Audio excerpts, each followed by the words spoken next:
Merci beaucoup. Alors en fait, votre conclusion permet de faire la transition avec le sujet qui suit, puisque Régis Stauder va vous parler d'éphémères.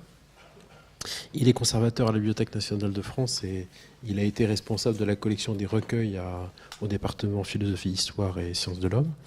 Et il va vous parler du Mouton Rothschild, un vin iconique dans l'espace des beaux-arts et notamment ses étiquettes. Bonjour à tous, merci aux amis, aux collègues qui ont organisé ce moment de réflexion. Quand on parle du vin en France, on parle d'un monument gastronomique presque mondial, hein, puisque la gastronomie française est au patrimoine mondial de l'UNESCO, une partie aussi de l'histoire de France. Là, je vais parler de ces étiquettes qui ornent les bouteilles de vin Mouton Rothschild, qui sont le seuil d'entrée dans la dégustation, une sorte de promesse qui est confirmée évidemment quand on boit ce vin. Alors, ce qui va être vu ici, évidemment, c'est pas ce côté œnologique du vin, c'est pas non plus l'étiquette en tant que simple métadonnée qui donne des informations réglementaires sur le contenu de la bouteille. C'est cette collection qu'on appelle aujourd'hui d'éphémères ou ephemera en anglais, et qu'à la BNF on parle plutôt de recueil, tout simplement parce qu'ils sont conservés sur ce mode de recueil. Donc à l'université de Reading, par exemple, il y a une encyclopédie des éphémères qui a été publiée, et il y a un article sur les étiquettes de vin où la place des étiquettes de Mouton Rothschild sont particulièrement étudiées à cause de cette association au travail des artistes. Alors pour se retrouver dans les vastes collections d'étiquettes de vin de la bibliothèque, alors il y a notamment au département des estampes, cette conservation en recueil nécessite le recours à des guides. Philippe Rouillard, qui est magasinier au département des estampes, a établi une sorte de petit guide. Il explique qu'il y a deux grosses parties de la collection. Il y a une première sous une cote Elimat 12 qui sont des grands formats, puisque cette partie de collection grand format est issue du dépôt légal imprimeur. Donc c'est des grandes feuilles où les étiquettes n'ont pas encore été massicotées et donc découpées pour ensuite être collées sur les bouteilles. Et puis une deuxième collection sous la cote Elimat 12A et qui est consacrée là à des petits formats, donc les étiquettes découpées. À l'intérieur de chaque recueil, le classement est chronologique. Alors aujourd'hui, il n'y a plus beaucoup d'enrichissement de cette collection au travers du dépôt légal imprimeur. Ça reste vraiment très anecdotique. L'enrichissement se fait essentiellement à travers des dons. Et il y a eu des dons très importants. Par exemple, le don des champagnes Castellane, qui ont donné près de 3000 étiquettes de vin de champagne au département des estampes. Et le don de Mouton Rothschild, donc, qui en fait un élément tout à fait particulier. Et à ce titre, donc, il est conservé sous une cote à part, LI 640. La conservation se fait sous forme de pochette plastique, et puis les estampes ont apposé un timbre à sec au bas de chaque étiquette. Alors ce qu'on va voir ici, c'est comment l'entrée des étiquettes de Mouton Rothschild dans les collections d'une institution publique, ici la Bibliothèque nationale de France, apparaît comme l'aboutissement d'une relation entre Mouton Rothschild et ce monde de l'art. et des Beaux-Arts. Alors, de temps, voir comment le vin Mouton Rothschild a introduit une innovation particulière en France à travers le vin de propriétaire, et puis ensuite cette collaboration avec le monde de l'art. Alors, je vous montre ce petit arbre généalogique rapidement. Le château Mouton Rothschild donc, a fait l'objet d'une acquisition par Nathaniel en 1853. Évidemment, ce n'est pas le château Mouton Rothschild, c'est le château Braun-Mouton à Pauillac. Et donc, il ajoute le nom de Rothschild à cette dénomination de château pour faire Mouton Rothschild. La plus ancienne étiquette de ce domaine apparaît sur une étiquette simplement typographiée, donc un peu typique de ces étiquettes qu'on avait dans les collections des imprimeurs, en 1859. C'est un produit un peu d'investissement dans la famille. Personne ne s'intéresse vraiment ni à valoriser, ni à travailler cette terre. Et ce domaine arrive par héritage à Henri de Rothschild, qui a bien d'autres centres d'intérêt que la viticulture. C'est un médecin important à Paris, et donc il se passionne pour la science. Il se passionne également pour le monde du théâtre. Il a donné une grande collection d'ouvrages sur le thème du théâtre du XVIIe au XIXe siècle, XXe siècle à la Bibliothèque nationale de France, qui est conservée sous la cote Z Rothschild au département littérature et art.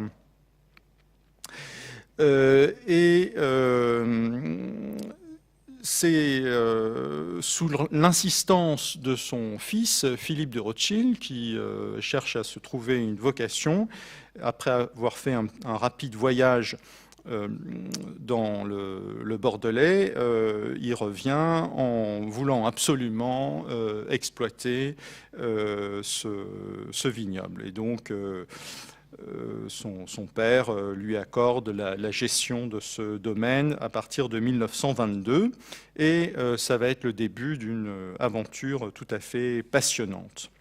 C'est lui qui, en 1924, est l'initiateur de la fameuse pratique de mettre en bouteille au château, qui fait absolument référence aujourd'hui dans le commerce du vin. C'est une date tout à fait importante. Auparavant, le vin a été cédé à des négociants en barrique, et c'est ces négociants qui élevaient le vin pendant quelques années. Évidemment, chaque négociant avait son vin, même si le raisin venait de la même propriété, et ça donnait des qualités très très inégales, très très hétérogènes. Donc l'innovation de Philippe de Rothschild, c'est de maîtriser totalement la période de maturation de ce vin à travers une nouvelle pratique commerciale qui exige, puisqu'on met en bouteille au château, qui exige la production d'une étiquette de vin spécifique où cette mention apparaît. Et donc Philippe de Rothschild confie la réalisation de la première étiquette de vin de son château à Jean Carlu, qui est un des grands dessinateurs d'affiches du style art déco, un peu comme Cassandre au même moment. Et les deux hommes se connaissent parce que Carlu avait fait une publicité pour Montsavon, que vous avez peut-être en tête, parce qu'elle est très, très célèbre. Et puis, Jean Carlu avait aussi travaillé aux affiches publicitaires pour le théâtre de Pigalle, qui était le théâtre que Henri de Rothschild a voulu faire construire et dont son fils, donc Philippe, avait supervisé la construction. Donc cette première étiquette n'est pas un franc succès, la voici. Ils en conviennent tous les deux. Philippe de Rothschild écrit dans ses mémoires qu'un peu partout, à Bordeaux, à Londres, à Paris, les professionnels de 1924 s'en indignent de cette étiquette. La critique est sévère et, à juste titre, une injure à la tradition séculaire. Et Le constat est partagé évidemment par Jean Carlu dans un entretien qu'il avait accordé pour introduire dans le catalogue d'une exposition au musée de l'Affiche son travail en 1980. Il dit que cette étiquette était trop moderne et vieillissait moins bien que les vins. Alors, les bouteilles sont habillées par Carlu pour les années 24, 25, 26, et puis la collaboration s'arrête là. Mais le travail de Jean Carlu reste un peu sous forme de traces, parce que dans les grands vins de Bordeaux, il y a souvent un second vin qui est produit, et l'étiquette de ce second vin, qui est mouton... Le Petit Mouton, oui, qui s'appelle Le Petit Mouton, s'inspire de l'étiquette de Carlu. Donc c'est seulement après la guerre que les étiquettes de chaque millésime, sauf quelques exceptions, seront illustrées par un artiste différent, associé durablement Mouton Rothschild au monde de l'art. Alors avec Philippe de Rothschild, Mouton Rothschild se construit comme un vin iconique associé à ce monde de l'art, et tout un discours accompagne la production de vin pour filer la métaphore entre le travail de l'artisan vigneron et puis le travail de l'artiste face à son œuvre. Et puis les sémiologues, évidemment, s'en sont donnés à cœur joie pour interpréter cette relation entre art et vin. Assimiler l'élaboration du vin à une œuvre d'art, c'est une démarche marketing finalement aujourd'hui banalisée.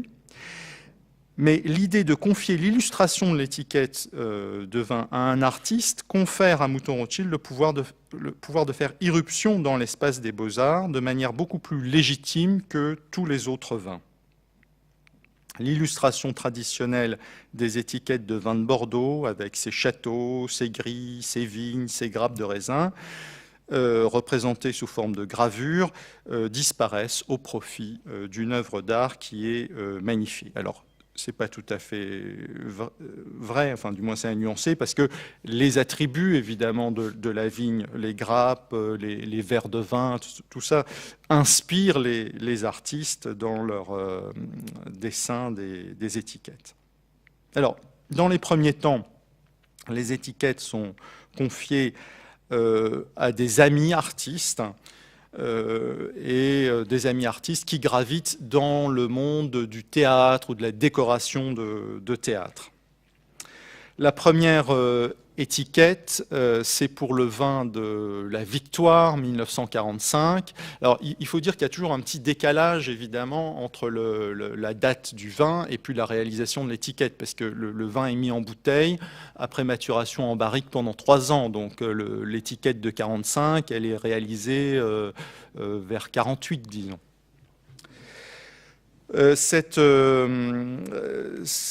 étiquette de vin de la Victoire, elle est due à Philippe Julian, qui est un ami assez intime de Philippe de Rothschild. Ils se connaissent très bien. Philippe Julian, c'est un dandy incorrigible qui s'intéresse beaucoup à la décoration et au théâtre. Et il partage énormément de temps avec les Rothschild. Pour la petite anecdote comme ça, j'ai relevé dans le journal de Philippe Julian qu'il a partagé le déjeuner de Pâques 1946 avec Philippe de Rothschild et sa maîtresse.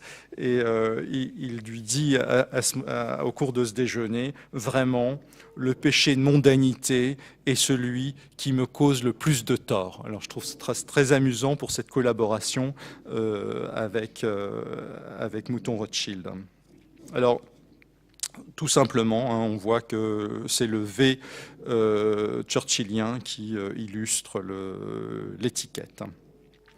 Les Rothschild sont proches de tous ces artistes qui travaillent pour la décoration de théâtre, proches de Jean Hugo, hein, l'arrière-petit-fils de Victor Hugo, qui travaille pour la scène comme décorateur, maquettiste, et qui aurait rêvé d'être un peintre reconnu. Il dessine l'étiquette de l'année suivante avec une colombe, avec un rameau qui survole le vignoble. Également à noter la collaboration avec Jean Cocteau. Non, ça c'est une autre étiquette où vous avez le profil d'un éphèbe bachique qui est dessiné par Cocteau comme il avait l'habitude de faire ses dessins. Et donc se succèdent pendant toute une période les artistes qui ont une collaboration forte avec le monde du théâtre, Marie Laurencin, André Dignimont, Georges Arnulf, qui illustre aussi un recueil de poésie de Philippe de Rothschild, Marcel Vertès, Léonore Fini et Jean Carzou. Alors 1955, donc 10 ans après, c'est une rupture en quelque sorte dans cette liste de collaborateurs artistes avec le choix de Georges Braque pour l'année 55. Georges Braque, il est, je dirais, en 55, au sommet de sa carrière d'artiste. Il vient juste de réaliser le plafond de la salle Henri II du Louvre à l'invitation de Georges Sale, directeur des musées de France, en 1953. Et Georges Braque s'est initié assez tardivement à la gravure. On voit en bas à gauche une de ces gravures qui est Phaéton Chariot 1, exécutée en 1945. Et pour cette estampe, il a fait imprimer 2 fois la bordure brune pour déplacer le papier vraiment d'1 millimètre sur la gauche pour le second tirage, afin d'obtenir exactement le bord adouci qu'il souhaitait. Et quand je regarde le trait qui souligne la table et la séparation du dessin avec le reste de l'étiquette, on a aussi ce souci important du trait et du cadrage de l'estampe qui représente cette nature morte. À partir de Georges Braque, c'est une collaboration à des artistes contemporains qui sont très en vue. On peut faire la liste. Paul Tchelitchou, André Masson, Salvador Dali, Richard Lippold, Jacques Villon, Georges Mathieu, Mata, Bernard Dufour, Henri Moore, Dorothea Tanning, Alechinsky, César, Bonnat, Miro en 69, Chagall 70, Kandinsky 71, Poliakov 72, Picasso 73. Alors Picasso, il meurt cette année 73. Et en même temps, 73 est une année très importante pour Mouton Rothschild parce qu'il y a une révision du célèbre classement de 1855 hein, que vous connaissez et Mouton Rothschild est promu en 73 premier cru classé. Suivent après 73 Motherwell, Andy Warhol, Pierre Soulages, Riopelle, Isao Domoto, Hartung, Armand, John Huston, Steinberg, Paul Delvaux, Bernard Séjourné, Hans Erni, Keith Haring, Baslitz, Bacon, Balthus. D'ailleurs, Balthus a représenté une jeune fille comme il avait l'habitude de dessiner des jeunes filles qui n'avaient pas tout à fait leur majorité. Et donc, ça posait problème. Il y a eu une édition spéciale de cette étiquette pour le marché américain. Niki de Saint-Phal, Rufino Tamayo, et on arrive en 1999 avec Raymond Savignac. Savignac, c'est un des maîtres de l'affiche comme Cassandre, Carlu. Vous avez l'étiquette ici avec ce petit bélier qui donne un coup de sabot au XXe siècle, pas tout à fait au XXe siècle. Plus de 70 ans après l'affichiste Jean Carlu, qui avait réalisé sa première étiquette d'artiste pour Mouton Rothschild en 1924, le dessin d'un autre maître de l'affiche, Savignac, pour 1999, fait figure de retour aux sources. D'un clin d'œil et d'une ruade, son bélier, le totem de mouton, nous invite au plaisir de boire et chasse allègrement le millénaire qui s'achève. Parmi eux, on compte tout de même quelques artistes qui ont collaboré à des décors de théâtre, Paul Chellichou, André Masson, Salvador Dali, parmi tous ceux que j'ai cités auparavant. Alors, en 2000, l'année suivante, il n'y a pas d'étiquette. Donc c'est un cas un peu particulier. Et dans le recueil de la BNF, au département des estampes, vous avez la lettre de la directrice du département des estampes, Laure Beaumont-Maillet, qui demande au domaine Mouton Rothschild l'étiquette pour l'année 2000. Et on lui répond, chère madame, cette année 2000, il n'y a pas d'étiquette. C'est la bouteille elle-même pour le millénaire qui fait référence, et on lui a envoyé à la place de l'étiquette le dossier de presse qui célébrait cette bouteille avec le motif du bélier sur la bouteille. Moi, ça me fait juste penser à une petite phrase de Vassili Grossman quand il avait fait un de ses derniers voyages, la paix soit avec nous, en Arménie. Il écrit: le mouton a les yeux clairs, un peu comme des grains de raisin, vitreux. Le mouton a un profil humain. Mouton Rothschild décline les codes propres à l'espace des beaux-arts à une différence près. Si l'œuvre d'art a une durée de consommation théoriquement infinie, le vin, lui, est périssable et se consomme une seule fois. Ainsi, pour les épreuves d'estampes, les bouteilles sont numérotées, ce qui signale le caractère unique et organise leur rareté. Les étiquettes qui ont été données à la BNF ne peuvent pas évidemment avoir cette numérotation, et donc à la place vous avez la mention de spécimen ici à gauche, par exemple pour l'étiquette de Niki de Saint-Phal. Le prix des bouteilles s'aligne avec les codes d'artistes dont l'inflation est constante. Leur circuit de distribution en salle de vente est évidemment presque le même, et le raffinement de cette démarche est poussé jusqu'à la création d'un musée du vin autour du château de Mouton Rothschild, où ces étiquettes ont toute leur place. En 1955, Pauline de Rothschild, donc la deuxième femme de Philippe, propose la création d'un musée du vin qui est tout de suite accepté par son mari, et ce musée sera inauguré par André Malraux en 1962. Les œuvres originales qui ont donné lieu à ces étiquettes de vin sont réunies dans une exposition itinérante à partir de 1981.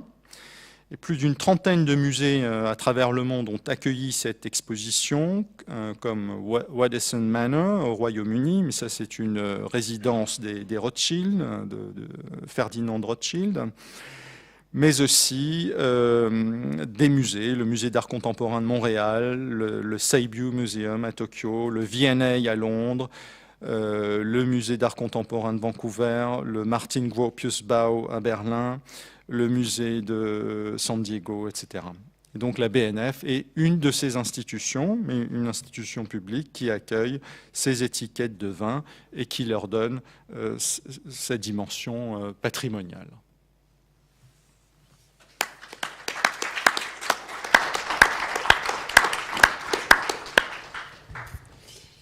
Alors, on a un peu de retard, mais si vous voulez poser quelques questions à nos amis qui ont communiqué, est-ce que des questions vous brûlent les lèvres? Et si elles ne vous brûlent pas les lèvres, ça va être l'occasion de faire tout de même une pause de 20 minutes en lieu et place des questions. C'est pas mal non plus.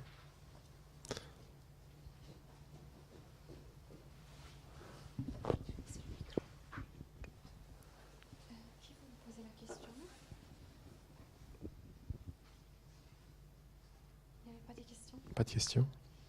Bon. Très bien. Mais écoutez, ça tombe bien. Donc comme ça, on a 20 minutes de pause. Je vous donne rendez-vous à 15h40 précise pour que l'on